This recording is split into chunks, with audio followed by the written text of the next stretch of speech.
Una vez más nos enteramos primero por los medios, luego por una resolución que tenemos que, mientras estamos en ejercicio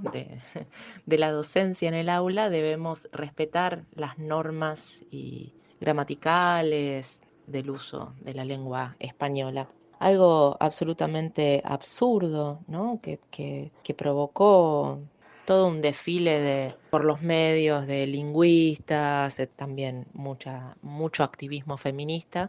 en los medios hablando del lenguaje inclusivo, de lo que significa el uso del lenguaje inclusivo, que no tiene tampoco que ver con hablar bien, hablar mal o cumplir las reglas, sino más bien justamente visibilizar una desigualdad. Es un lugar de resistencia, de visibilización, es una postura política. Pero más allá de que se quiera entrar en estigmatizar a la docencia que lo utiliza, entrar en una grieta entre familias y docentes, porque ese es un lugar también de desencuentro de las familias y la docencia, porque bueno, todo lo que tenga que ver con perspectiva de género, con la implementación de la ESI, cuesta, ¿no? Con el tema, porque bueno, porque viene a cuestionar lo establecido, a reflexionar, a abrir, a repensar eso que nos imponen en una sociedad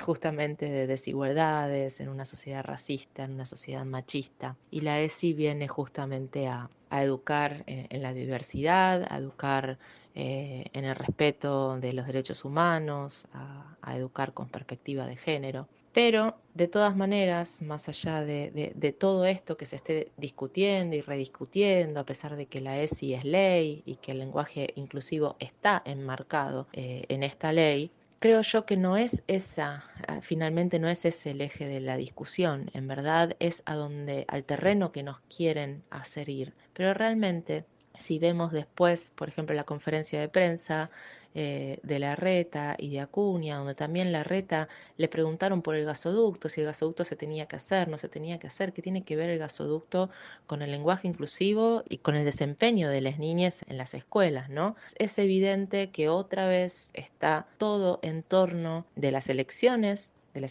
presidenciales 2023, cuando todavía tenemos todo un 2022 y un 2023 que transitar, donde tenemos una crisis económica y social terrible, donde la inflación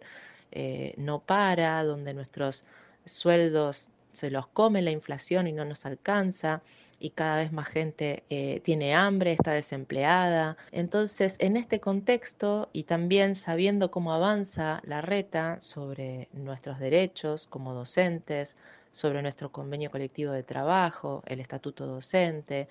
nuestra obra social está siendo vaciada, las escuelas se caen a pedazos, otras no tienen calefacción en pleno invierno y con estas bajas temperaturas, pero aún así quieren usar una excusa tan absurda como el uso del lenguaje inclusivo y ponerlo en el eje de la discusión, cuando todos sabemos que el eje es que no hay presupuesto para la escuela pública, que la escuela pública y la educación pública no es una prioridad para el gobierno de Larreta y que su plan para la educación pública no es más que el vaciamiento, el desfinanciamiento, el recorte, el avasallamiento de nuestros derechos, el hostigamiento, la estigmatización y la persecución a la docencia. Y esta resolución no es más que un paso más en ese sentido. El plan de Larreta es claro y los resultados de los exámenes no son más que la consecuencia de esta política que tiene el gobierno de Larreta para la educación pública.